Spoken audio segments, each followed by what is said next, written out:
Tichaverenga Marko chapter number 14 kubva pavhesi ya 3.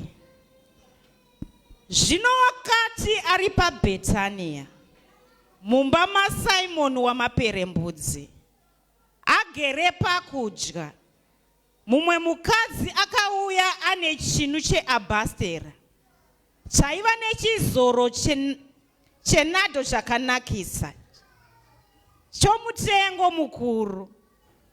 Akaputsa chinu cheabhastera akachidurura pamusoro wake. Asi vamwe vakanga varipo vakatsamwa pamwoyo yavo vakati, kuparadza ikoko kwechizoro kwakaitirweiko? Nokuti chizoro ichi chingadai chatengeswa namadhinari anopfuura 300. Akapiwa varombo. Vakatsamwira mukadzi. Asi Jesu wakati, muregei, munomutambudzireiko? Wakandiitira basa rakanaka, nokuti varombo munavo nguva dzose. Nguva ipi neipi yamunoda mungavaitira zvakanaka, asi ini hamunini nguva dzose. Wakaita paakagona napo, wakagara azodzera muviri wangu kuvigwa. Zvirokwazvo ndinoti kwamuri, kwose kunozoparidzwa ivhangeri panyika dzose, zvakaitwa naye zvicharehwawo. Muvarangarire nazvo. Tinotenda Mwari zvikuru mazvita enyu. Regai tinamate. Baba, mbiri yose ive kwamuri nekuda kweshoko renyu rinotsiura, rinodzidzisa, rinosimbisa. Taurai muri imi mangwanani ano. Kereke ngaizodzwe nenyasha, favor idururwe muupenyu wavo muzita raJesu. Amen. Sorry. You can get this.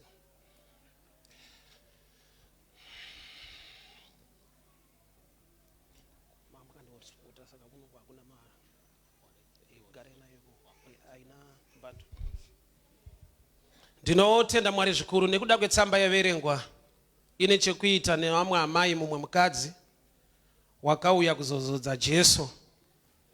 Bible rati Jesus anga ari kuBethani mumba memurume wainzi Simon the leper, wakagara patafura.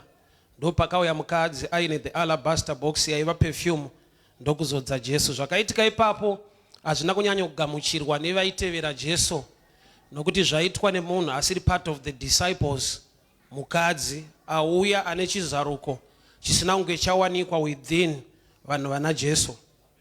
Ndo imwe challenge yatinogona kuwana mukunamata, kuti Mwari unogona kupa mumwe munhu chizaruko chisina vamwe vese. Vamwe votoona sekunga ari kupotsa kuita zvekuti vanotaura pfungwa yakanaka but isina kunaka panguva iyoyo. Riganitsanangure izwi irori. Kune pfungwa yakanaka but isiri pfungwa yakanaka panguva iyoyo. I love examples kuti zvinyatsojeka. Ini ndiri kuchikoro ndichiita O level, mai vangu vaigara vachindiudza kuti hatidi mhosva. Tamba yemusha kana muchitamba ita zvechikoro. Hatidi kamuzukuru pano, hatidi mwana wevanhu vanomitiswa. Kuchikoro kwabviwa ndamucommunity ndaakushanda ndati kurei. Ndakazonzwa vakuya nechichemo chinoopodza zvavakambotaura. Vakati ndofa here ndisina muzukuru. Same team raita hatidi izvozvo. But ndakadzidza kuti pavaitaura izvozvo yanga iri pfungwa yakanaka panguva iyoyo nekuda kwezera rangu. But pfungwa iyoyo inozoipa kana ndaa pane rimwe zera. Vanotochema nayo kuti ndofa here ndisina muzukuru. Right.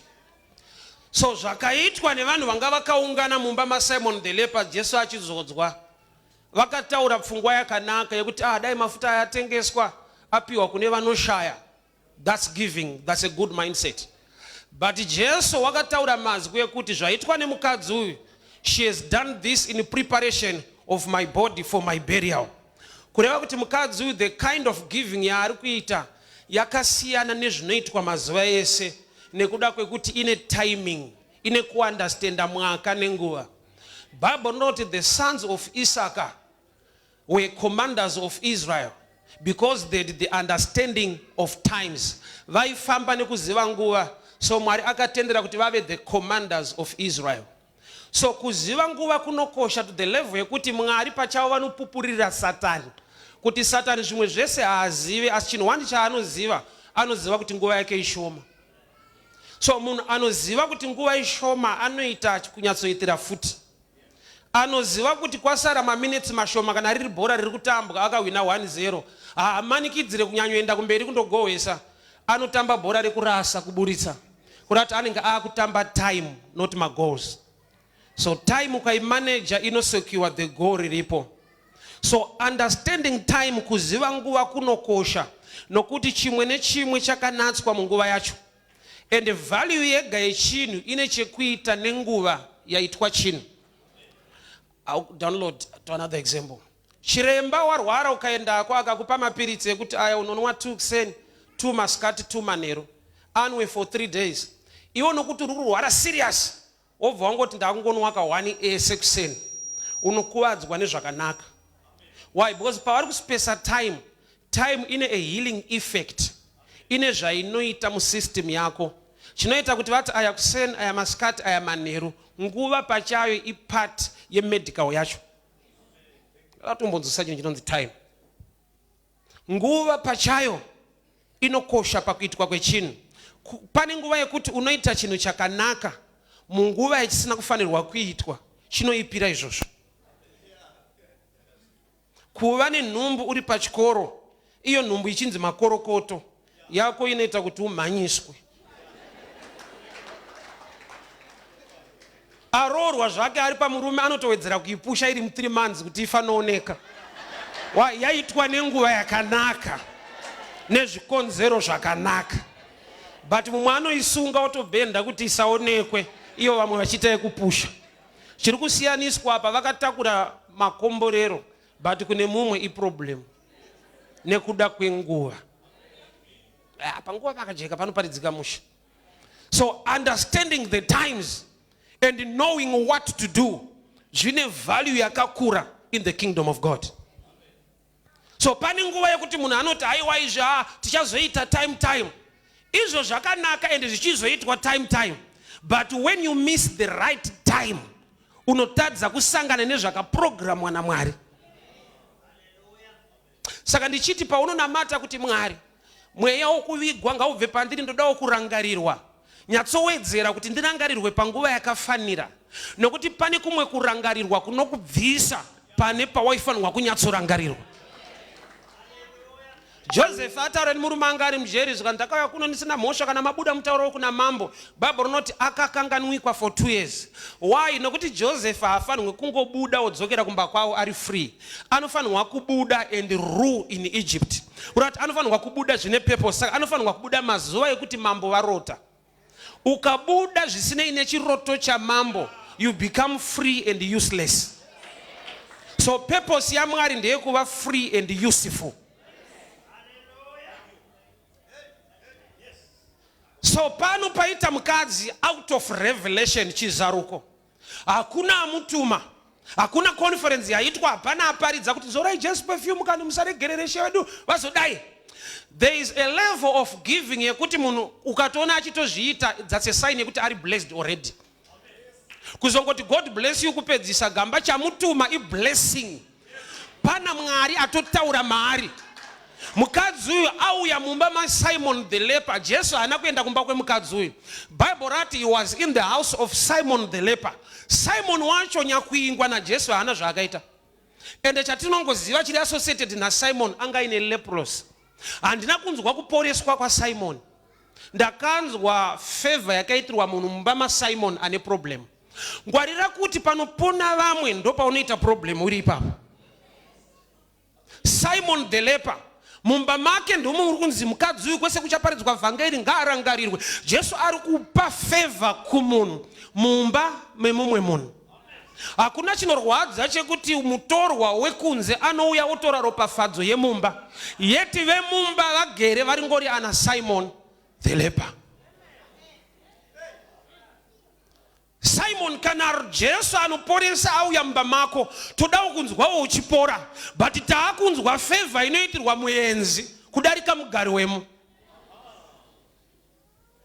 Baba rinopupura richiti Jesu kuGalirea wakaita minana mishoma because of their unbelief. Kumaraini kwake kwaanozikanwa kwacho ndo kwaanoita zvishoma.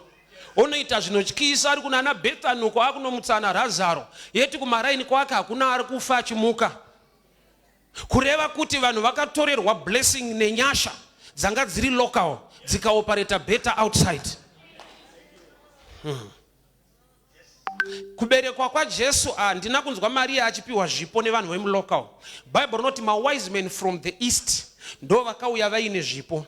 Kureva kuti makaberekerwa Jesu hamuna munhu ari kuda kupa, but kune vanhu vasundwa naMwari kuzopa chaberekerwa munzvimbo yevanhu vari kuramba kuchipa. Ndo danger yezvinhu zvaMwari. Ukasazviita uripo, Mwari anozviita nevanhu vari kure. Then the blessing haiende kuvanhu vaona zvichiitwa, inoenda kuvanhu vari kuita. So inyasha kuti Jesu aberekerwe mu area menyu, but unozotora nyasha dzacho nekuziva zvekuita pamusoro paJesu ari mu area menyu. Pane nguva yekuti Mwari vaona kuti muprofita wangu angafe nenzara, vakamubvisa muvanhu vakamuendesa kubako.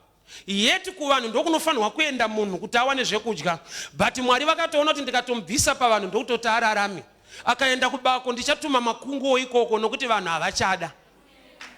And the blessing yakawanikwa nemakunguo iwaya, ndosaka akaramba achingouya achidzokera asina kunoparidza kune vamwe kuti endai munofidha muprofita. Why? Yaiva nguva yefamine yedrought. So paigara muprofita ndo papa nechitubu chemvura. Saka chinonetsa kuwana munguva yefamine yedrought imvura. Saka makunguo aiendesa chingwa ndo aingoziva kune mvura. Kuti giving yakavatendera kuona chiri kunetsa. Okay, imwe nyaya yayo. Kingdom ya Mwari ine chinhu chinonzi makeys. Jesu unoti kuna Peter, I give you the keys of the kingdom. Kuda kuti madoo akawanda ende makey haapindirani. You must know the right key to use at every door. Mubible mune mukadzi akaporeswa naJesu, but kuporeswa kwemukadzi pakatanga pataurwa nyaya yaAbraham kuti haasi here the daughter of Abraham anga akabatwa nemweya yetsvina akabhendeswa musana for 18 years. Pana amunzwa nyaya iyoyo? Kune mukadzi anga nedambudziko rokugara akabhenda musana kudai for 18 years. Jesu paakaporesa mukadzi uyu akataura pamusoro paAbraham. Yeti anoporesa ndiJesu, but anoti ko mukadzi uyu haasi here the daughter of Abraham. So ndaishaya kuti unomenshena Abraham pahealing pakudii. Ndokutarisa kuti pane maths dzekudenga dzakaitwa. Nditendereni mbotaura maths mbishana dziri mushoko. Mukadzi, she was bound for 18 years. Jesu paari kutaura kuti Abraham, ari kutaura nyaya yaMelchizedek paanosangana naAbraham. Vanhu Jesu sa Melchizedek in the Old Testament, Abraham unopa a 10th kuna Melchizedek anova Jesu. Sa mukadzi uyu akabhenda musana for 18 years. Chiri kuita kuti panzi haasi here mwana wakaAbrahama. Zviri kungonzi dai akaziva zvakaitwa nababa vake, which is 10. Iye akabhenda for 18. Kana dzamets 10 times 18, 180. Kana ari madegrees, 180 means a straight line. Kuda kuti Jesu ari kuti anofanirwa kunge ari straight nekuda kwegiving. Hauna mbozvinzwa iyo. Beta ndidzokorere, mira ndidzokorere mushi. Pari kutaurwa nyaya yaAbraham naJesu, pari kutaurwa nyaya yaMelchizedek anova Jesu akasangana naAbraham. Abraham akamupa 10%. Saka uyu mwana waAbraham akabhenda musana 18 years. Ari kunzi haufanirwi kunge wakabhenda nekuda kwekuti baba vako Abraham vakapa 10. Saka giving yababa vako nemakore aunawo uchirwara 18 zvatopa chena kuti uri mumwaka wokuti uve straight, nokuti straight line i 180 degrees. Kurati airarama upenyu huri pa 45 degrees nekuda kwekuti kune giving yaakaputsa kunzwisisa. So life yako as a believer ingangodaro yakabhendeswa, uri kurarama but yakabhenda mupoverty nekuda kwekuti giving ikashota aufe, chinofa ireceiving asi unenge uripo. Imwe subject reganzo kune mukadzi uyu. So mukadzi uyu imwe version inoti, vamwe munyori unonyora achiti chaiva chifevi chakauya kuzozodza Jesu perfume. chifeve munhu anoita research pamusoro pevarume. Chifeve chasvika palevel yekuziva kuti uyu ane mari uyu haana. Uyu ane value uyu hapana. Ndofunga mumwe munozvinzwisisa izvo. Hatine kwatakabva katesesi. Vamwe takapfuura neiko. Chinotoona kuti apa pane mari. Saka chakapa chifeve kuuya neperfume kuna Jesu. Chisina kupa John, James and chakaita research. Kuti ukaona murume anoteverwa nevamwe varume. Murume zveshuwa. Nokuti varume havateere sina basa ka. Saka akaziva kuti perfume haingoenda pese ndaada kumbopa shasha. Ndokuuya neperfume haisi yaJesu ndeyake mukadzi uyu. Ende kubasa kwake perfume inomumaketa. That's why aiva neperfume inodhura. Aida kuzvipa class kubasa kwake. So perfume yemukadzi uyu ndeyekubasa. Kurati munhu atora basa rake, kushanda kwake, simba rake, ndokuona value ina Jesu. Ndokuziva kuti zvandinobata hazvidarike zvakabatwa nemurume pamuchinjiko. Kurati ukaziva value yaMwari, kupa becomes a lifestyle. Why? Nokuti zvaakakuitira nezvaanokuitira zvinokupa kuzvideredza kuti zvandinobata zvinodhura zvingarevei kudarika nyasha dzinodhura dzakadai dzauya pamberi pangu. So mukadzi chaakatanga kuona ivalue. That's why Jesu mukadzi weSamaria akamuti dai waiziva ari kukukumbira, dai waiziva. Kureva kuti Jesu haasi kumublema kuti enda unonyima enda wakaoma. Jesu ari kuti problem ndeyekuti hauzive. Dai waiziva.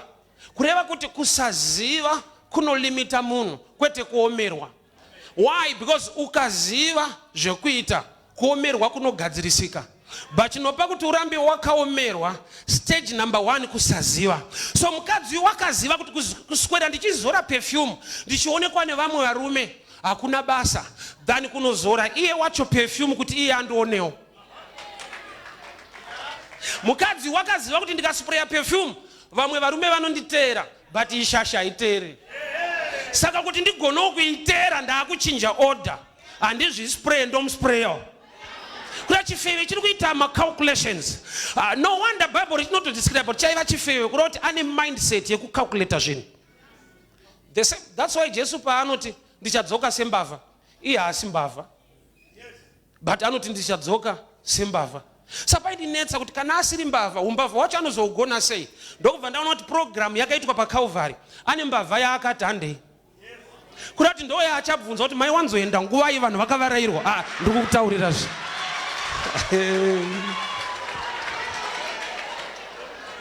Sano iva ndo vachatikuwadzisa tichajumwa zveshuwa.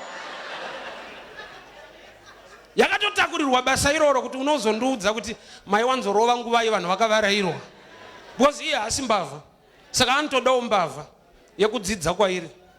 Saka kana uchiona Jesu ane kudzidza kwaita kune vanhu iye ari Mwari, ko kuzotiwo munhu ungatadze kudzidza here kune munhu. Wakauya neperfume yakaita research kuti vamwe varume vese ndikazvispraya so vanenge vangoti simira ipapo mira ipapo, but ishasha iyi iye haitaimire vanhu zvekudaro, yakuda kutaimirwawo.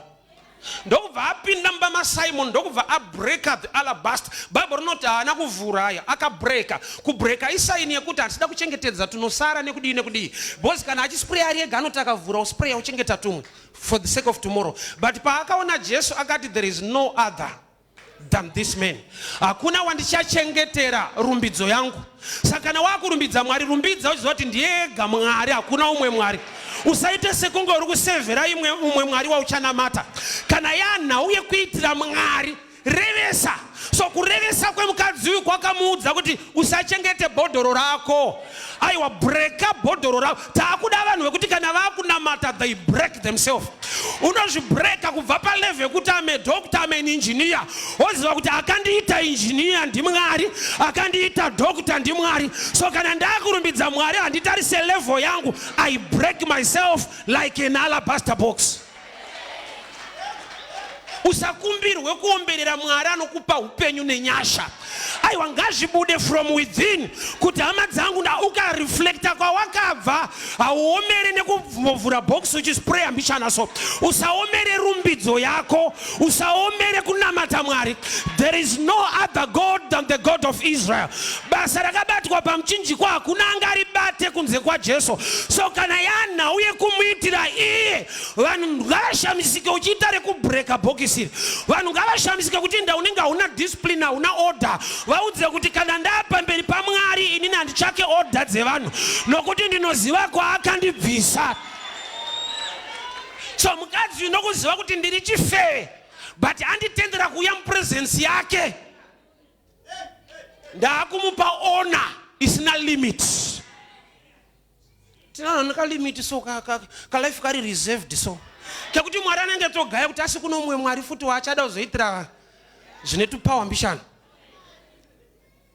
Mwari ngaarigere kufungidzira kuti noumwe Mwari. Kana wakuita nezvake ita zvekuti anyatsona kuti sana kuna kumuka wachaenda. Vari pano. Zvichirwadza uchiita uchimuratidza kuti ndimi Mwari even mumarwadzo. Ndakati varume dai takagona kudzidza kubva kunoita kumadzimai. Madzimai pavanoti kuzvara kunorwadza anenge achitorevesa but havaregi.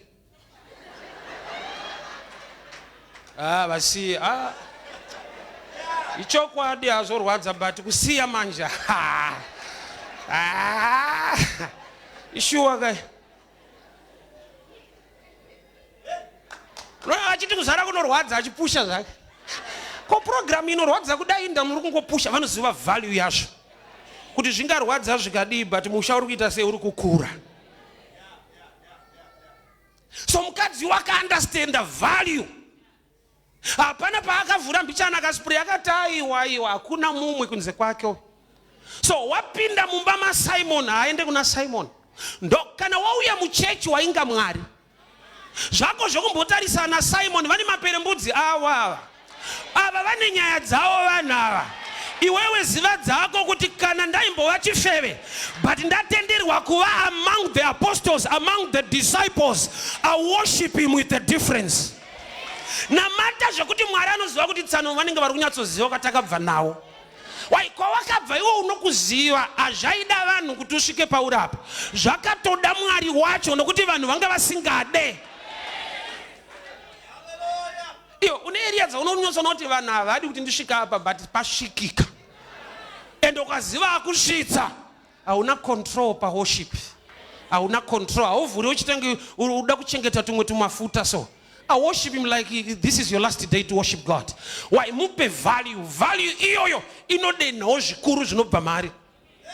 So wakabreak alabaster box wakatanga kumuzodza. Baba runoti wachitopukuta tsoka dzaJesu ine musoro wake nebvudzi chairo. And the beauty yemukadzi iri mumusoro. But yanoti aiwa beauty yangu inotouya kana ndagona kuwaipa, ndagona kumuworshipa, ndagona kumunamata. So wakatanga kuzodza Jesu perfume. Instead yekuti vanhu varimo vaombere maoko vapembere kuti shewe dazodzwa. Vakanzwa kuti aiwa pari kutambiswa perfume. Tine vanhu vari right but vasingazive Mwari.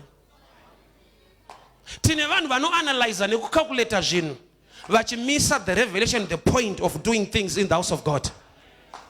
Zvakanaka kurongeka, zvakaipa kumurongera. Iva munhu akarongeka but asingarongere Mwari. So zvakanaka kurongeka but zvakaipa kumurongera. Ari kuzodzwa perfume Jesu kune vanhu vasiri kufara. But nyangwe vasiri kufara, Jesu wacho ari kufara. Iyo point gona kuichengetedza. Zvikasafadza ningi Mwari vachifara no problem. Why bonda kainga Mwari kwete munhu zvangu. So kana ndichiita zvaanofarira iye handigoni kupindura vanondicriticize. Jesu ndiye akatanga kutaurira vanhu varimo kuti she is doing this in preparation of my burial. Ndakati zviri normal kupa munhu birthday present. Kana munhu ane birthday present anopiwa zvipo. Hakuna munhu anopiwa death day present. So Jesu zvaari kuitirwa zvine chekuita nerufu, death. So mukadzi uyu auya negift isiri masystems evanhu. Death day. She's doing this in preparation of my burial. Panyika yenyama ukaona munhu ari kurwara apera ukatenga kofini ukati mozotanga tangoti mozongobatsirika, unotanga kupinda mukofini ndiwe wauya naro. Why? Because munhu wese ari kuda kurikavha, hakuna anoda death day present. So mukadzi uyu wauya nechipo chisiri mumasystems evanhu. Pani pekuti vanhu vanoita zvinhu zviri mumasystems, kogoita vanhu vanoita zvinhu by revelation outside every system. Yekuti unoshama kutaudzwa nani zvatangira papi zvafamba sei, but kune vanhu vanonzwa Mwari zvekudaro. To a level yekuti masystems zvisati zvataurwa, Mwari vagara vakamuudza kare kuti apa pane need yechakati.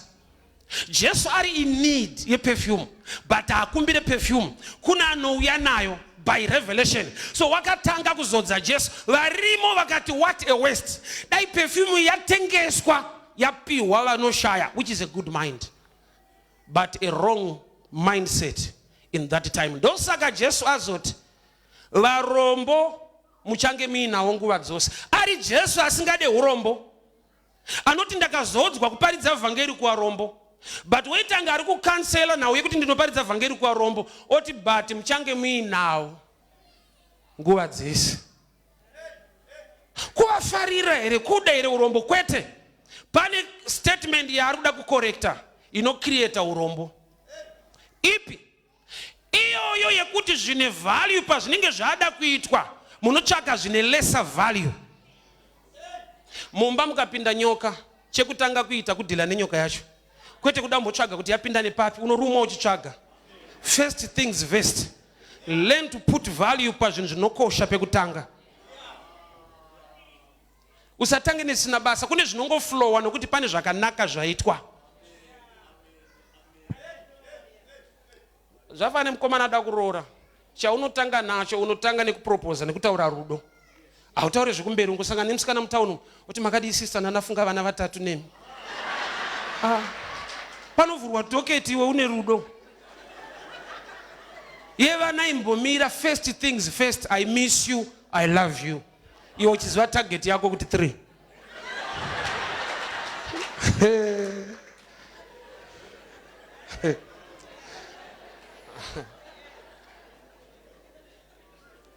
So yekuti perfume ngaitengeswe ipiwe vanoshaya, haina kutomboipa. But yaipira pakuti vari kuda kuedza kubvisa value yezvaitwa pamuviri washe. Jesu ari kutaiwa, varombo muchange muinawo nguva dzose, kuti don't try to abuse time. Value yechinhu now inzwisise. Izvi zvinogara zviriko izvi, zvinoitwa at any time, but izvi hazvisi zve any time, zvine a season. Mwari wedu unoopareta nemaseasons sekudaro. Mwaka nenguva. Kare vanhu vaitina mombe kuenda kuchechi, vaitina makwai kuti vanoregererwa zvivi neanimal sacrifice. Izvezvi kana ukauya nedanga rese hauregererwi kusvika watenda muna Jesu. Kureva kuti unenge uchiita chinhu chiri right but chisisiri mumwaka, chisisina value. So understanding time neseason zvinoita kuti munhu agone kudyara mumwaka. Samuchiona kuti nevanoita agriculture, kana vane mbeu dzavari kudyara, vanotanga vatounderstanda kuti imwaka here yekudyara mbambaira, imwaka here yechibage, imwaka here yewheat. Kureva kuti ndingave nembeu yakasvika yechibage, but if it's not the right season and you want a great yield. Kureva kuti every seed iri controlled neseason. Value yechinhu ine chekuita nemwaka waitwa chinhu. Saka Jesu paanoti varombo muchange muinawo nguva dzese, ari kuti pane zvinhu zvagara zviriko zvekuti you can do at any time. But inini saKristu ndikangoenda pamuchinjikwa ndikaenda muguva ndikadzokera kudenga, hapasisina need futi yeperfume. Saka learn to use the opportunity and the time. Nokuti zvine zvazvinokupa kana zvaitwa museason yakafanira. Saka Jesu akati kune mukadzi uyu, kwese kuchaparidzwa vhangeri ngazvitaurwe zvaaita izvi in memory of her. Mwari wedu is a jealous God. Haadi kusheya glory yake nemumwe munhu. But iyo ndo verse 1 yaakaita ngazvideredza kuti aiwa pamunozoparidzawo Kristu mozomboparidzawo nyaya yemuka in memory of her, not of me. Kurati Jesu ari kuti vhangeri ndaakurisheya inini nemukadzi uyu. pamuparidza inini momboti mirei momborova yemukadzi uyu in memory of sei ari kuda kusheya glory nemukadzi uyu chaitwa nemukadzi uyu. Mukadzi is a shadow picture of the church. Zviri kunzi chechi ikaziva chinhu ichi inowanawo glory. Unaundinzwa iwewe. Kana Jesu ati in memory of kwese kuchaparidzwa ngazvitaurwe kuitira kuti naiye arangarirwewo. Yeti vhangeri ndiri kurangarira zvakaitwa naJesu, but Jesu ndokubva ati pane wanda kusheya naye mukadzi uyu. Mukadzi chi ichechi. Saka Jesu ari kuti inini glory yangu ndoda kuisheya nechechi inoziva what to do in the right season. Ufunge Mwari anokomborera vamwe kumwe ndiye watonamata. Hakuna umwe Mwari ndiye, but kuziva zvekuita kunotisiyanisa. Ndaitara pane mwe nzvimbo kuti Mwari anotida zvakafanana. Mwe munhu ndokubva andibvunza kuti but sei upenyu hwedu hwakasiyana. Ndikati still is the truth. Mwari anotida zvakafanana, but hatimude zvakafanana. Vamwe kuuya kuchechi ngouya wongotiwo fellowship kutandarawo nevamwe nekudii nekudii. Tsvagawo kuti ava vanozomira newe pakaita dambudziko.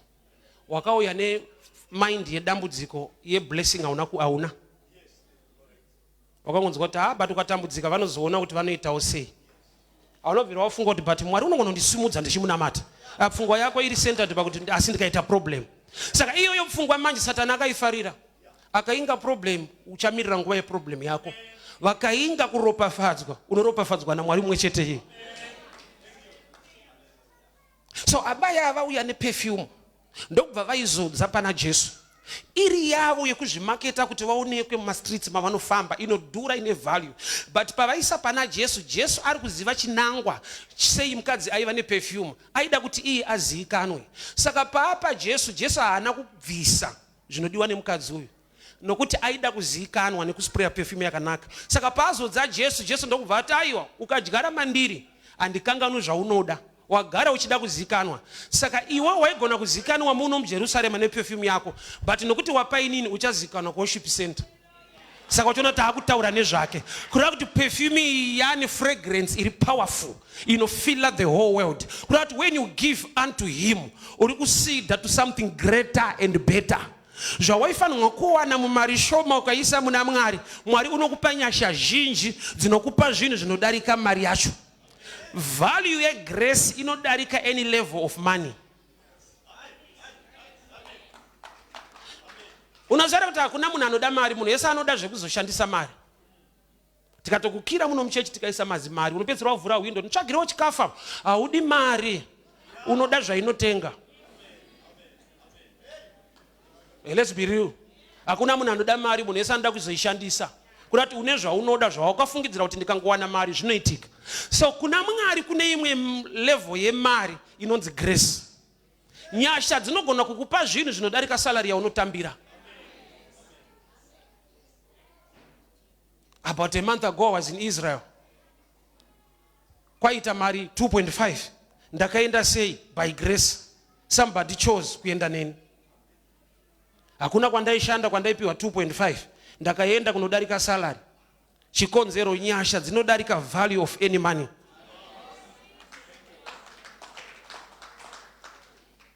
Kune kwandinoenda ku street ndichiparidza Mwari ndokubva vaziva kuti kwandiri kuenda ku street kunoparidza ndiri kuendera iyo ndobva vazotichiendawo kumwe. Kune ndakadyara kufamba Mwari vakaamplifya mafambiro tikanoguma taa ku Middle East ku Jerusalem.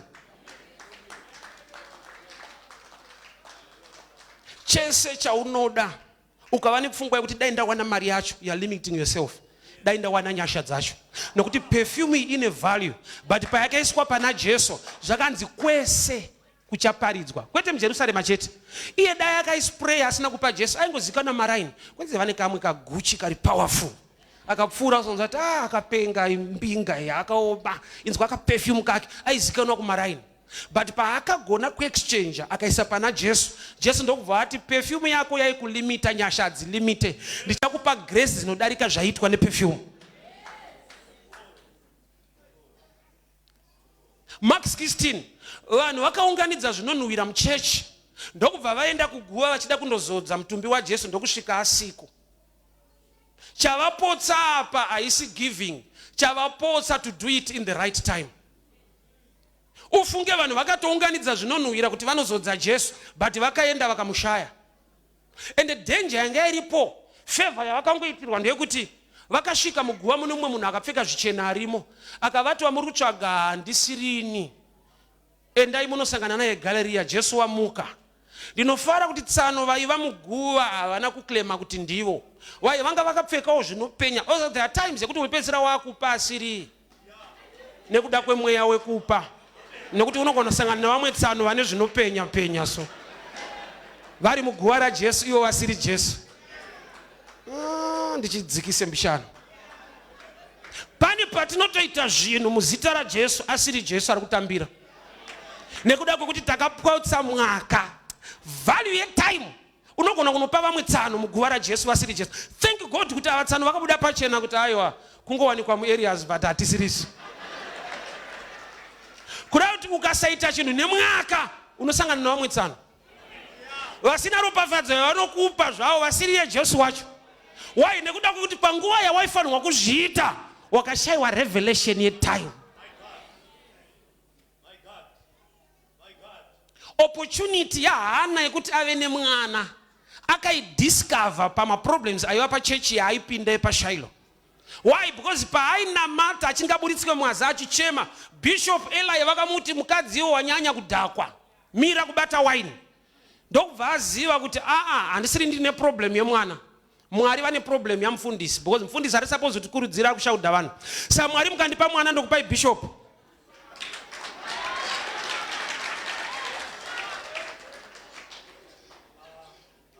Ende one Hana wacho ane vana haana chaanoita kuchechi. Ende aifunga kuti vanazvo ndo vanofanirwa kuita. Hana aiva nevana but haajaidze zvekusiya vana pachechi. Vake ndevekumba, ndeve competition yekunoshaudha vamwe. Asina ndiye anoti Mwari mukandipa ndosiya futi panapo. Kurati ndabuda pa competition ndane revelation yekuziva kuitira Mwari. Ukaziva kuitira Mwari unosiyana nevanhu vanazvo nokuti unaye waunoziva. Hana asina mwana akati mukandipa ndinodzokera futi kumba kwacho ndisina. Why? Nokuti ndine chandakuziva, ndoda kuti uzive chaakaziva. Chii chakamupa kusiya mwana achidzokera kunoshaudwawo? Iye aimboshaudhirwa kushaya mwana, oita mwana wacho osiya futi.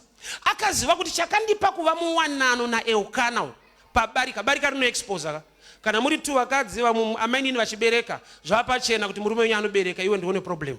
So zvinorambisa pana Hana zvanga zviripo, zvanga zvakabuda pachena kuti ane problem, but aidiwa.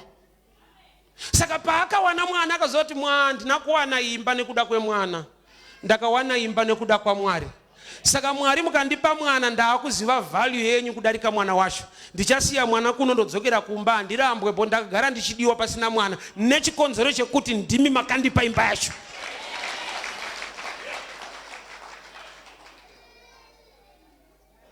So vadzidzi havana kufara. Osa zvinonditirwadzei kuti those who follow Jesus sometimes they lack revelation to an extent yekuti vanocriticize zvoda kuitirwa Mwari iyo vari muchechi yaMwari. Vanhu vekubhawa vakaramba unozinzwisisa, but vanhu vakurambira muchechi kuti aiwa muri kuwesta perfume zvichiitirwa Jesu wavanotevera. Hapana akati thank God chef wedu wazorwa perfume abeta, but vakatanga kucalculate. So tikatotengeswa tikaibreaka down, so kuna vanhu vanocalculate. Panofanirwa kubuda nyasha, vanoburitsa calculator, wodivhaidha nyasha kusvika pasisina nyasha dzacho, weka Isaya kurongeka, but musamurongere. Saka kurongeka kuri right. So vakatoweka dai yatengeswa nemari akati zvaita musha. But vakazouya kuguva Mark 16 vakasvika Jesu amuka, but vauya kuzoita futi the same thing. Vauya nezvinonhuwira maspices kuti vazore mutumbi waJesu, ndokusvika asiko. So pavakasvika asiko havana kuwana blessing, vakangopiwa advice kunzi hako. Kuna akawana blessing yechechi, iye asiri wemuchechi chifeve. Chechi ndokubva yashaya ropafadzo nekuda kusanzwisisa mwaka.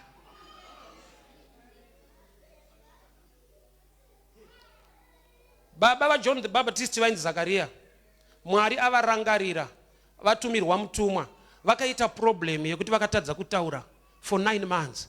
Mutumwa akati hausi kuzotaura kusvika mwana uyu aberekwa.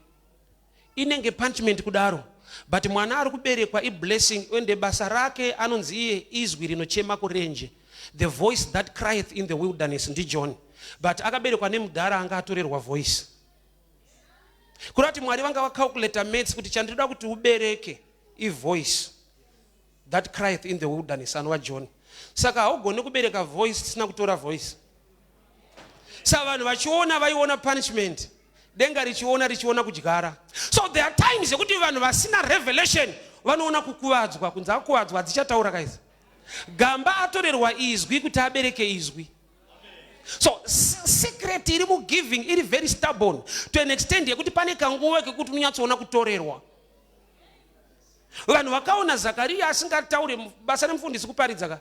Saka kana anga ari mufundisi akatorerwa voice for 9 months no pulpit, achashandira Mwari asi ari kutoshanda naMwari nokuti pane chiruda kuberekwa chinova the voice that crieth in the wilderness. So haugone kubereka voice ukaramba uine voice rinofanirwa kuenda kuti ugone kubereka anonzi izwi. Mukadzi mbiri yaakuda nekuzikanwa kwake munzvimbo yaanogara neperfume agona kuibreaka ndokubva apa kuna Jesu, nokuti unoziva kuti ukadyara muna Kristu iye haanyarare uye anoziva sei waisa pari.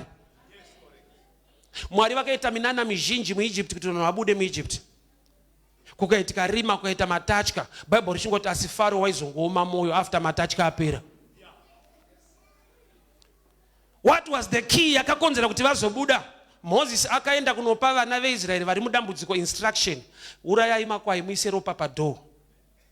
When I see the blood I will pass over. Pakafa matango emuEgypt, Faro ndopa akati chiendai. But secret yakatangira paropa, ropa reire makwai ani ekwaIsraeri. Kurati chakatanga kufa haasi matango emuEgypt, chakatanga kufa zvipfuyo, wealth yekwaIsraeri yakatanga yaita loss. And vhangeri rekuti urayai makwai muise padoor rinonakidza munhu ane makwai 2 or 3 achangobva mukutenga anozoona kumukirwa. Kuti aya mapasta aya ada kuti tirambe tiri varombo ako mana 1 gwairo riri pakutoparidzwa kuuraya makwai. Imagine une gwairo kubva notenga riri patambo, sonzwa Moses achitoparidza soti makwai ngafe. Unozoona kuti uya haana kudanwa. Ava ndo vakomana vanoparidzwa nezvavo vari kutorera vanhu. Shuwa inda chechi ine jealous kudai. Pa 1 ipapa poparidzwa kuti ngazviuye. Why? Because kunyika ukako waibirwa mari yako isingatengi. Wauya kuchechi wonzwa kuti Mwari anokusimudza, Mwari anokukomborera, mari yako inoita zvakanaka. Rapedza kuparidzwa kudaro wonzi mabasket ngauye kumberi. Unyazoona saka vanhu ava nekunyika vakafanana, vane matorero akasiyana. Uko vanotora by ginya, kuno vanotora by scripture.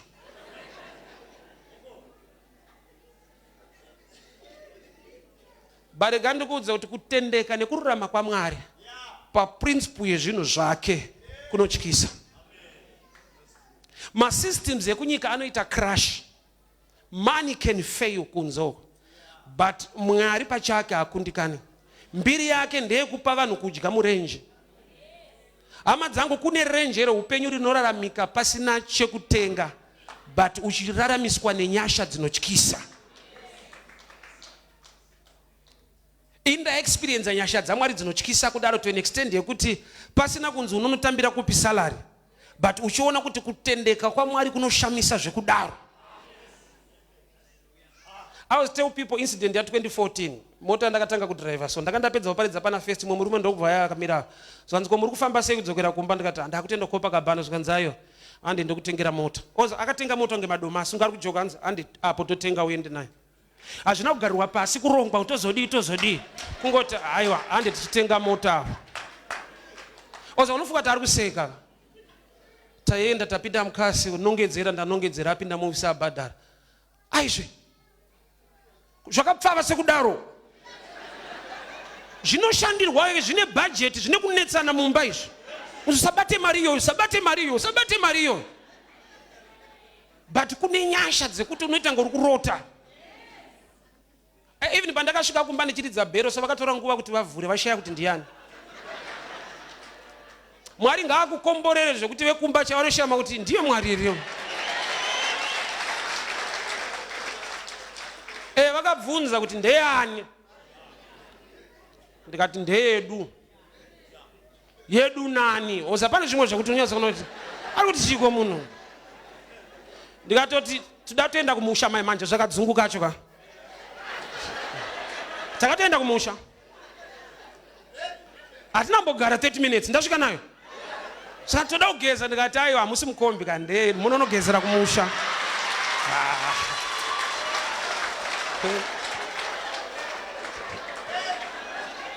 Ukakomborerwa unoita dzungu ndikutaurira. Kudzika maoko hausati wanyatsonzi o. Denga rikakukomborera unoonererwa zveshuwa. Kumusha vakatosha kuti mauya musina kufona neusiku neusiku. Ndikati pachafonwa here papa.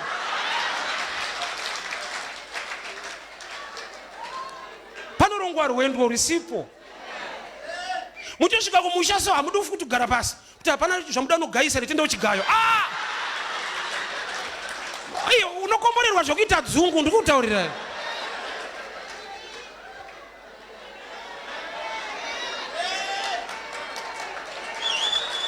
Aizve. Mwari ngaakukomborere zvokuti unoita dzungu iyo. Unotodana nokuti gara pasi wafa nekukomborerwa. Vanhu kutoshama kuti makutoenda kuZimbabwe tatotenga matiketi. Anotengwa munotenga ekumberi toda totenga izvezvi. Komborerwa zvokuti unotanga una kurongeka. Asi kune kwataidyara tsoka tichinoparidza. Kuwadzana kuenda kutauni is about 13 kilometers. Vanhu kumaraini vaiti tsana chechi inenge yakuvapengesa. Vari kufamba ka. Mwari rudziyani kunyima coin yekombi. Okupa revelation. So ndichitofamba unoita kuti akumana. Adzichiri right ero. Mukadzi uyu wakasacrifice, perfume yake isaini yesacrifice. And akaita sacrifice in the right season. Zvinhu zvine mwaka zvine nguva.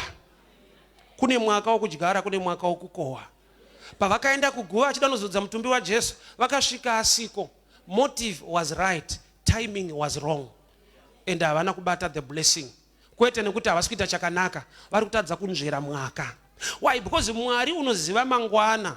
Unokudenha kuita zvinhu today. Chakapa Daniel kusurvive mugomba reshumba. Icho kwadi kuti Mwari vakamurwira. But let me take you back a little bit. Vaenda ikoko kunyika yevatorwa, vakapiwa offer yekunzi idyai zvakanaka, waini yamambo, nyama nechi. Zikanzi aya toda kurova hedu maveji for 10 days. 10 number of tithe. Kuti vakataitha kumira nyama ndokubva varova maveji. Paakaiswa mugomba reshumba, shumba dzakaremekedza tithe. Unambonzwa iwe. Dzikatanga kutoti nyama idyiwe dziri shumba. Why? Because nature ya Daniel yekumira nyama ndo yakanoparidza kushumba kuti kwauya akamira nyama, saka itai zvinoita auya. Pakazouyawo vanodya nyama ngoma ndiyo. Kuti paaizviita aifunga kuti ichoice.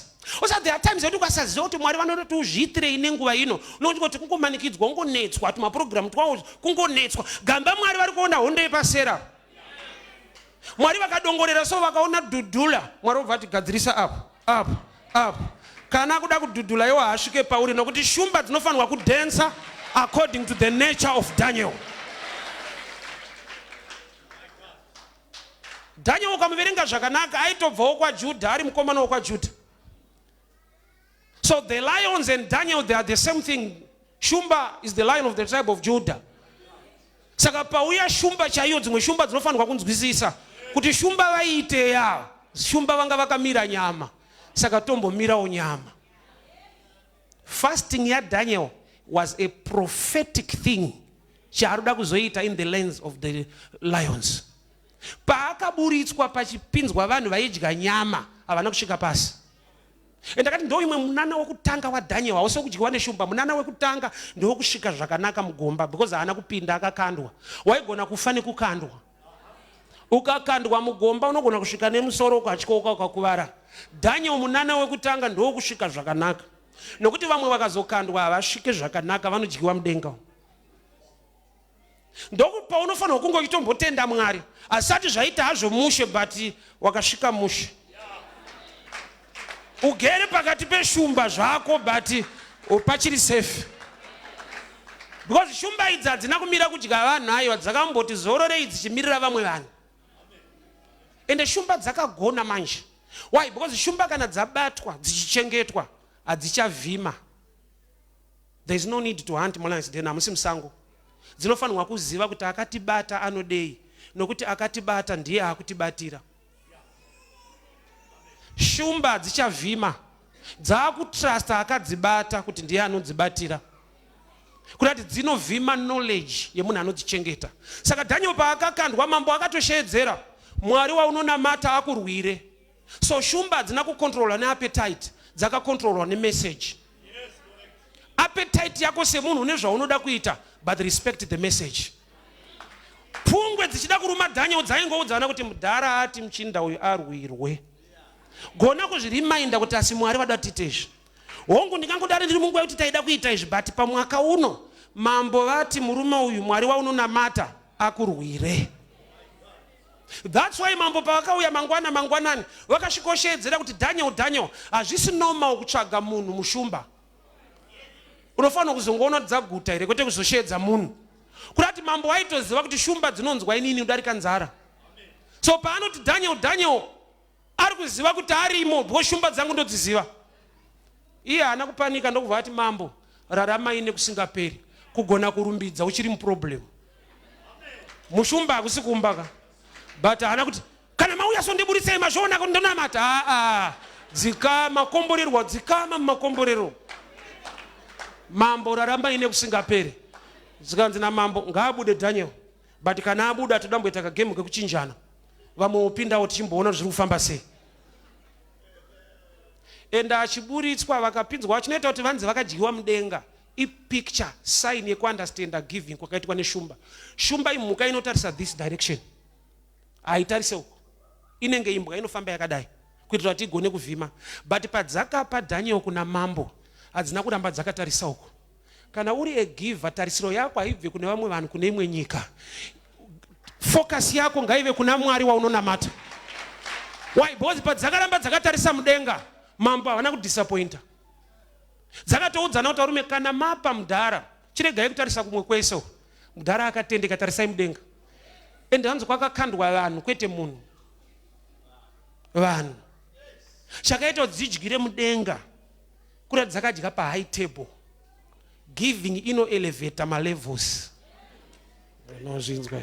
Shumba dziri suppose kumirira kuti vanhu vadone dzidye, dzakadyira vanhu mudenga, inonzi high table kumuchato. Dzakarowa pa level yepamusoro. Life yepamusoro haibve mukurongeka, inobva mukushumira Mwari.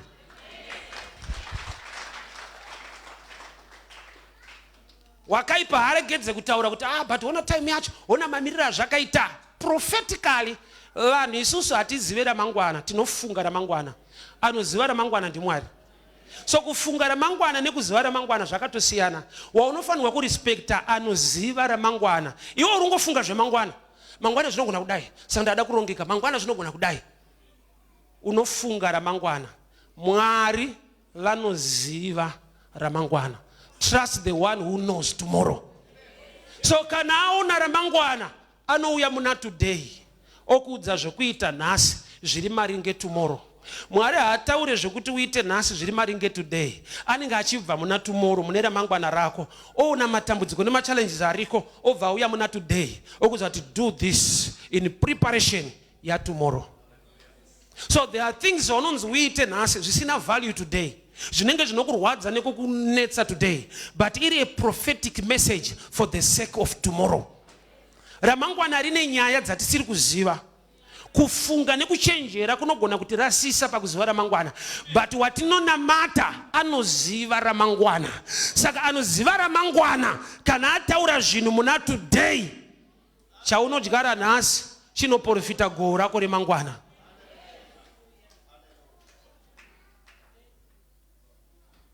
Ziva kuti waunonamata anoziva ramangwana.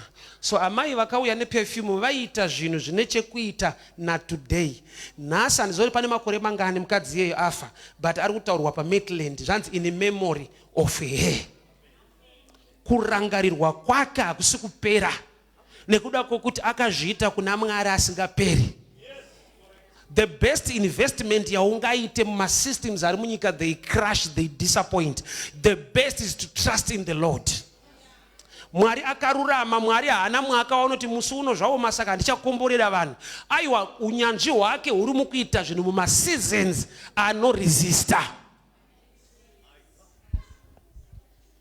When times are hard, ndopa unoona kururama nekugona kwaMwari. So Mwari pavanotaura chinhu chaunofanirwa kuita today, don't resist the mind of God. Sometimes it does not make sense, but it makes faith, and it's a prophetic thing. 2 Kings chapter 7, Elisha anoti pagedhi reSamaria pachatengeswa zvaka flour yakatsetseka, mai vane nzara muSamaria. Kune murume akaramba akaprofitwa rufu rwake, haana kufa munzara, akafa pakauya chikafu, akatsitirwa nemasaga. Ukasatenda zvinotaura Mwari, even ukasvika mumwaka wazvo, kusatenda kunoprofita kutsitsirirwa nezvakanaka. Haungati washingirira kwese kunzara wozofa panouya chikafu, zvinorwadza. Watadza kufa munzara wofa muchikafu, wourayiwa nechikafu chacho. Watambura nemurume wako achitsvaga basa achidi muchinamata mese, apa basa mubva masiyana. Pongoya vamwe vanenge vakudzi slay queen pamari yako iyo.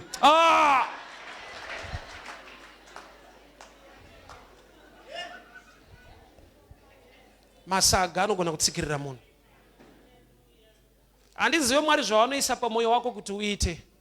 Vanenge vachibva mune ramangwana, vauya muna today.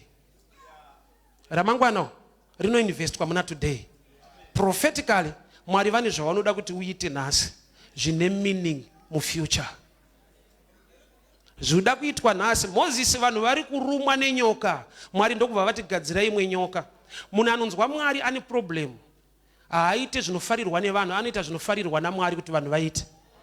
Moses atonzi nevanhu, taurira Mwari abvise nyoka. Yeti vanhu vari musango murenje, but vari kuti Mwari ngaabvise nyoka. Ari kumaraini kwomwe ndiana? Nyoka dzoenda kutauni here, because vanhu vari murenje ka. But vada kuti nyoka dzibviswe dziende kutauni nokuti vari musango. Sa Mwari ana kuti aiwa handibvise zveikoko ikoko. Chandaa kuita Moses, gadzira nyoka yebronze uise padanda. Bronze magifts avakapiwa vari muEgypt. Gift iyoyo paakaiswa paauta yaJehovha yakabvisa machallenges ari muvanhu. You have what it takes against every serpent. Iri kuda kufighta marriage nebusiness yako. What you need to do is to make a bronze serpent. A bronze serpent is more like a gift on the altar. Indaishama kuti vanhu vanotambudzika vanotonzi vanoenda kun'anga vorasirira mombe nembudzi. Indaiti munhu anorasirira mbudzi munhu anenge aneta nenyama kai. Munhu anenge aneta nenhamo kwete nyama. Ukaona vanorasirira mbudzi haisinya kuti dzawandisa, ane nhamo yamunetsa zvekuti akuandastenda kuti kana nyama ndorasa. Isu kwatobva kuna vanhu vanotambura stereki, but unoona mbudzi ichingodzunga ronzi yakarasirirwa. Nani one munhu wacho maondero akaita akarasa nyama iyi.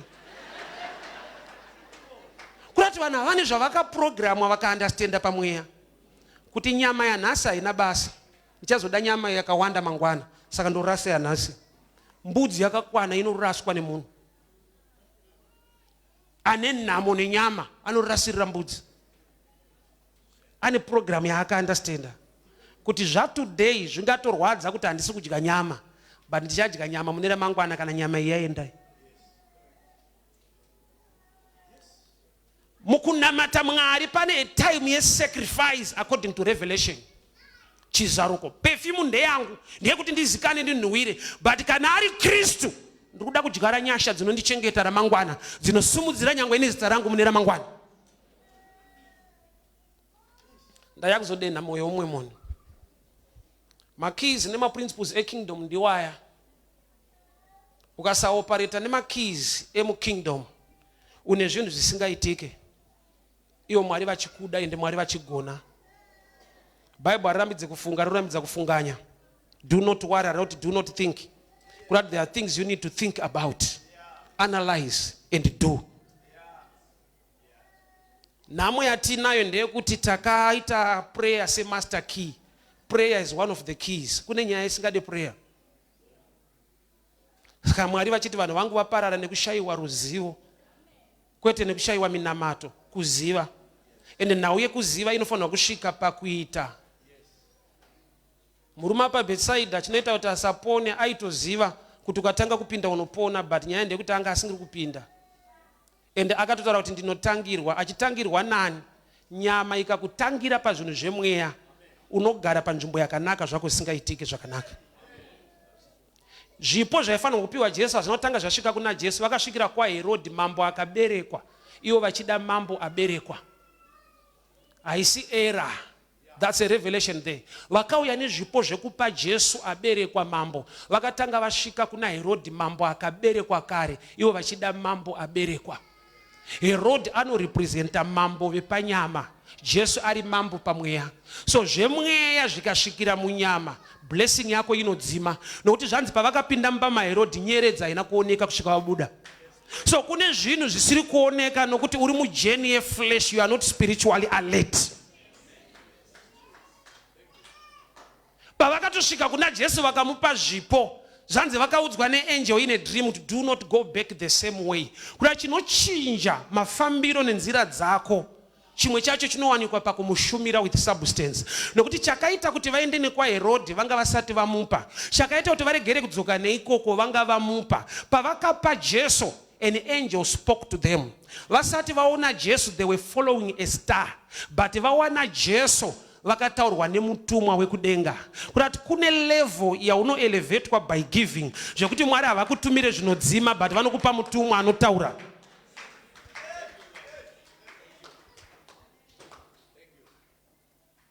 Ufunge kiyo hii haina substitute yekuti but I will try this kuti ndidefende ichi.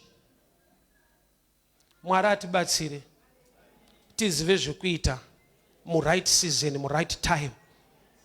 Unogona kubatwa musoro zvinhu zvikashayiwa change, woshaya kuti ndava, woti ndofunga chechi yacho haina power. There is power in the name of Jesus, not in the name of church. But Jesus, she is the word.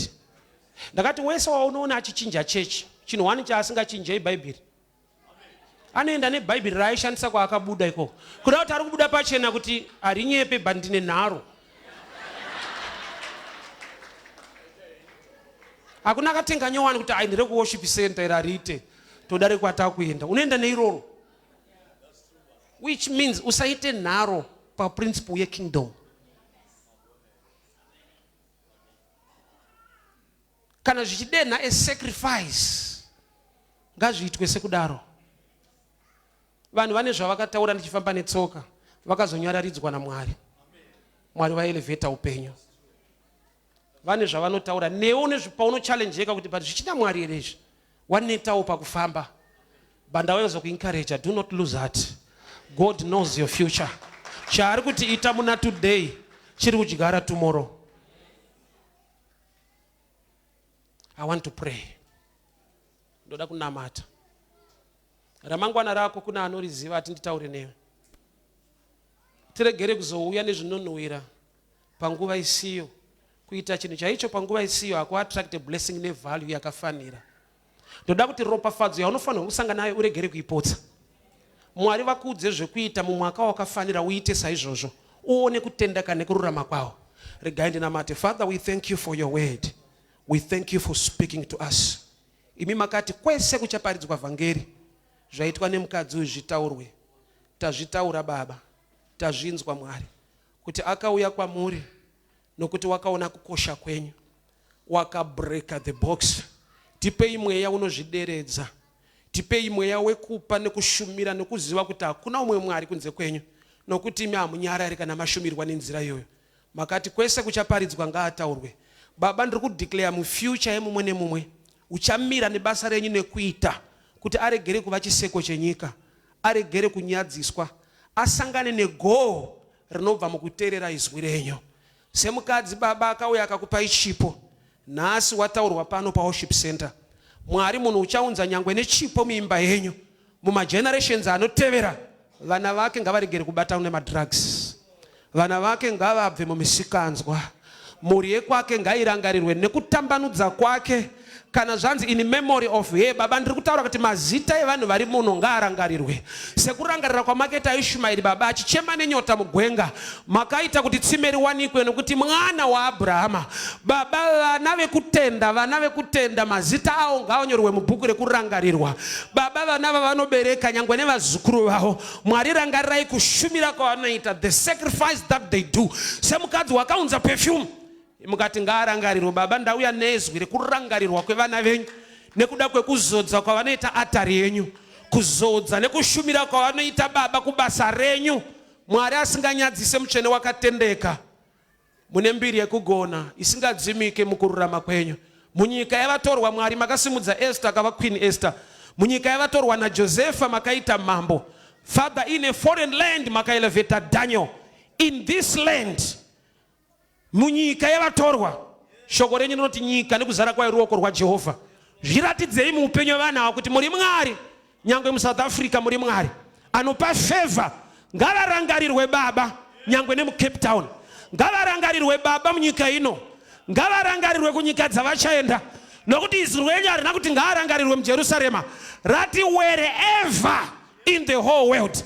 Baba ndiri kutaura nyasha dzekuti paachaenda nyangwe atora visa, zvaari kuita pano ngazvimutevere kuDubai, zvaari kuita pano ngazvimutevere kuZimbabwe, zvaari kuita pano ngazvimutevere kuUK. Baba zviri kuitwa nekudyarwa nevana venyu panzvimbo ino baba, ndataura to the whole world, may the blessing and the favor be upon their lives in the mighty name of Jesus. Amen and amen. Ndokumbira tisumuke. I feel it to declare something here. Ndoda usumudze maoko ako. Ya samande bo sharigata. Menta baluga dia sakata la boshe maika telekondia baba sata. Baba ndiri kunamata bvisai kunyadziswa, bvisai kunyadziswa. Akauya achinzi chifewe, asi hamuna kuti chifewe ichi makati mukadzi uyu. Ndiri kutaura kudzimwa kwemazita echituko ngaabve pazita rinotaura kutukwa, ngaawane zita rekuremekedzwa. Akauya ari chifewe akakuzodzai mafuta, hamuna kuti kuchaparidzwa vhangeri taurai nezvechifewe. Makachinja panoti chifewe mukati uyu mukadzi uyu. Baba ndiri kutaura kuremekedzwa kuchatevera kuita kwavo panzvimbo ino. Baba ndiri kutaura kuremekedzwa, kusimudzirwa kumabasa. Mabasa avanobata Mwari, bvisai zita rekuti caretaker, bvisai zita iroro, mupe a lifestyle yemunhu unoshamisa nekutyisa. Baba dzimai mazita ekunyadziswa nekushorwa, nokuti kana munhu ashumira kwamuri haarambe ari murombo, kana munhu ashumira kwamuri haarambe ari wepasi. Uyu wakakushumira ichi kemezen akauya Mwari chiri chifeve, asi paizwi rekuropafadza makati wherever the gospel is preached, zvaitwa nemukadzi kwete zvaitwa nechifeve. Baba ndiri kutaura nyasha, baba ndiri kutaura nyasha, baba ndiri kutaura nyasha, baba ndiri kutaura nyasha, ndiri kutaura nyasha dzinoshamisa, ndiri kutaura nyasha dzinoshamisa. Receive the anointing, receive the grace, receive the anointing, receive the grace. Ndinotaura nyasha dzinoshamisa, ndinotaura nyasha dzinoshamisa, ndinotaura nyasha dzinoshamisa. Ngavarangarirwe Mwari, vana venyu ngavarangarirwe. Dzimai mazita ekutukwa, dzimai mazita ekutukwa, dzimai mazita ekunyadziswa. Ndataura elevation, ndataura grace, ndataura favor. Mwari wenyasha mchene wakatendeka, ndiri kutaura elevation, ndiri kutaura power nezita raJesu. Simba nenyasha ngazvitevere upenyu hwavo zvavanobata Mwari from today. Ndiri kubvisa zita rekunzi mujaya ngaanziwo anoremekedzwa. Akakupai perfume ari chifeve, asi makati kune mukadzi uyu. Baba ndiri kubvisa mazita ekunyadziswa, mazita ekutukwa ekunzi murwere. Ndataura utano nesimba raKristu muzita raJesu, muzita raJesu, muzita raJesu. Baba ndinodurura nyasha, ndinotaura favor, ndinodurura nyasha. Ngavarangarirwe vana venyu panzvimbo ino, zvinobatwa nemaoko avo, zvinobatwa nemaoko avo, zvinobatwa nemaoko avo, zvinobatwa nemaoko avo. Ndabvisa kunyadziswa, ndabvisa kutukwa, ndabvisa kunyadziswa nezita raJesu. Ndinobvisa kunyadziswa, ndinobvisa kutukwa. By the Spirit of God, I release grace and favor in the mighty name of Jesus. Ndirikubvisa kunyadziswa, ndirikubvisa kutukwa, ndinobvisa kunyadziswa, ndinotaura nyasha nezita raJesu. Makamurangarira Mwari, haana kuramba achinzi chifeve. Makati zvaitwa nemukadzi uyu. Baba aya, maoko aya ngaaropafadzwe, maoko aya ngaakomborerwe. Mazita ekutukwa ndinoarayira by fire, by power. Every demonic power, every demonic power, regedza, regedza, muregedze, regedza maoko ake, regedza zvaanobata nezita raJesu, nezita raJesu, nezita raJesu. I release the fire and the grace of God. Yakatabosha, ribaba sante, manta balando, reketebosha, rikazateke, maligadaya. Ndinobvisa zita rekunyadziswa, ndirikutaura elevation, ndirikutaura kusimudzirwa nezita raJesu. Mwari makamurangarira, haana kuramba achinzi chifeve. Bvisai mazita, bvisai mazita asiwo. Ndataura nyasha, ndataura kusimudzirwa. Bvisai mazita asiriwo. Ndiri kutaura nyasha panzvimbo ino. Raise your hands, raise your hands. Haana kuramba achinzi chifeve. Zvakanzi zvaitwa nemukadzi uyu, kwete nechifevechi. Mwari munokasika kudzima mazita ekushorwa, mazita ekutukwa. Mweya inotevera Baba ine mazita ekunyadziswa. Ndiri kutaura simba redenga, ndiri kutaura moto wamweya mutsvene nezita raJesu. Munobvisa kunyadziswa nokuti muri Mwari. Ndataura power, ndataura simba renyu Mwari. Dzimai mazita anomutevera, dzimai mazita anomutevera, dzimai mazita anovatevera. Ndataura elevation, kusimudzirwa. Nyika yaanoenda zvaachabata Mwari, kuchaitika zvishamiso kunyika yese. Mati zita rake ngarizivikanwe, zvaanobata Baba zvikomborerwe. Mwari wamasimba ose, ndataura simba redenga, ndataura nyasha, the power of the Holy Ghost, in the mighty name of Jesus, in the mighty name of Jesus, in the mighty name of Jesus. Gamuchira nyasha, ndinobvisa kunyadziswa, ndinotaura kusimudzirwa nezita raJesu. By fire, by power, by fire, by power. Elevation, kusimudzirwa, kusimudzirwa. Ndinobvisa kunyadziswa, ndinobvisa kunyadziswa. Zvinobatwa nemaoko zviropafadzwe. Ndataura simba redenga, ndataura nyasha nezita raJesu. Mwari, vana venyu ngavarangarirwe, vana venyu ngavasimudzirwe. Zvavanobata ngazviendeke, aya maoko ngaaropafadzwe. Ndataura power, ndataura nyasha nezita raJesu. Ngaarangarirwe Mwari, ngaarangarirwe Baba, ngaarangarirwe Baba, ngaarangarirwe Baba. Murandakadzi ngaarangarirwe. Ndinobvisa kunyadziswa, ndinobvisa kutukwa. Zita asiwo anobata pamusoro peupenyu hwavo. Ndiri kurayira iko zvino nezita raJesu. Raise your hands once more. Baba, ndiri kutaura kumaoko akasimudzwa, kumaoko akasimudzwa, aregere kubata pasina. Aya maoko ngaakomborerwe Baba. Kana mati varombo muchange muinawo nguva dzose, ndinodeclare kuti kwete ava, kwete ava vanoshanda mumwaka wakafanira, kwete ava vanoitira Mwari nemoyo vachirevesa. Every plan of the enemy, I command you to go. Every demonic power rakabata mari dzake, rakabata michato yake, ndinotaura simba, ndinotaura nyasha, ndinotaura moto wamweya mutsvene nezita raJesu. Rikatabosha mante baladiata. Baba, ndinotaura vatumwa ngavadzike nezvipo, ndinotaura vatumwa ngavadzike nemakomborero, ndiri kutaura vatumwa kudzimwa kwemazita. Haana kuramba achinzi chifeve, havarambe vachinzi vekushaya, havarambe vachinzi vekutambudzika. Ndiri kudzima mazita awayo, ndevekusimudzirwa, ndevekugoneswa, ndevekuchata, ndevekurorwa. Ndaribvisa zita iroro. Haaramba achingonzi mvana, makore achingofamba. Ngawane imba yake, ngawane kusimudzirwa. Haaramba achingonongedzerwa kunzi hana mwana ingomwa. Ndinotaura Baba, the fruit of the womb, the fruit of the womb. Vana ngavaba ngakubatike kudzimwa kwemazita ekunyadziswa, kudzima kwemazita ekunyadziswa ngaabve pazita rinonyadzisa, ngaabve pazita rekusekwa, kuramba achingonzi murwere tinozviramba nezita raJesu. Ndataura utano, ndataura utano in the name of Jesus, in the mighty name of Jesus. We can worship God in the house of the Lord. Zvakanaka. Praise and worship, you can lead us to worship the Lord. Makatabosha. Riba baba. Sing for us to worship the Lord. Kabadaya selekete. Rikataba. Wese anezita rekunyadziswa rinotaurwa pauri. This is a prophetic word to you. Anezita rinotaurwa pauri rausingade. Haurambe uchinzarwa, haurambe uchinzwarwa, hazvigoneke kuna Mwari mupenyu. Hazvigoneke kuna Mwari mupenyu. Kuramba uchinzi mvana yeye ndiri kuramba pano, ndiri kuramba semutumwa waJehovha. Ndiri kutaura Mwari waunonamata kuti ngaakupe munhu anonzi wako wanikwa chata anozvigona Mwari izvozvo. Akauya neperfume haana kuramba achinzi chifeve, zvakanzi zvaitwa nemukadzi uyu. Mwari ngaabvise mazita ekutukwa, zita rekunzi rombe ngaribve pauri, zita rekunzi murwere ngaribve pauri, zita rekunzi small house ngaribve pauri nezita raJesu. Mwari ngaakupewo wako anokurora anokuda.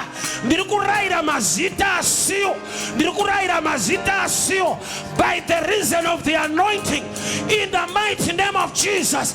Baba, mazita ngaashandurwe, mazita ngaachinjwe, ngarapiwe mazita evanhu vanoshumira Mwari. Makabva pekuti chifeve mukati this woman kwese kuchaparidzwa. Baba, nyasha ngadzivatevere kubasa kwake, kumba kwake, kwaanobva kumusha kwake, paanobata Mwari, kwaachaenda nyangu akawana visa akaenda kune imwe nyika. Shoko rati in every place throughout the whole world. Wamasimba wose wakatendeka ngavawane respect vanava in South Africa and Zimbabwe, wherever they go. Kwese kwavachaenda ngavatakure perfume, ngavatakure perfume, ngavatakure perfume yekuremekedzwa, the fragrance of honor, the fragrance of honor, the fragrance of honor, the fragrance of honor. Nezita raJesu, nezita raJesu. You can worship the Lord, you can sing for us. Hallelujah, Lord. Let's worship the Lord. Bless your name, we bless your name.